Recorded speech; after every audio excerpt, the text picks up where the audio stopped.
джиу-джитсу идват в Япония през 16 век, когато японският император е забранил използването на оръжие от самураите и тогава са започнали да се създават клубове за ръкопашен бой.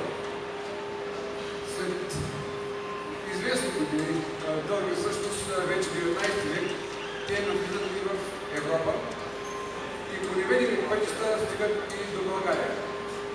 Клуб Мигал Тайджитсо Джиу-джитсу Бургас, клуб Бургас, е създаден през 1998 година и е образуван от Българо-Белгийска федерация.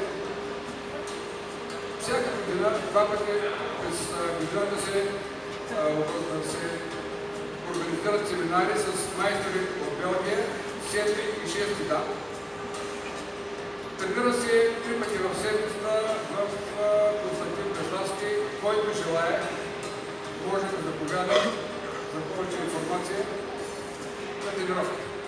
Сега ще ви покажа няколко техники, които е хубаво да се запознаете и вие в началото, и който има интерес да заповяда в залата. Благодаря.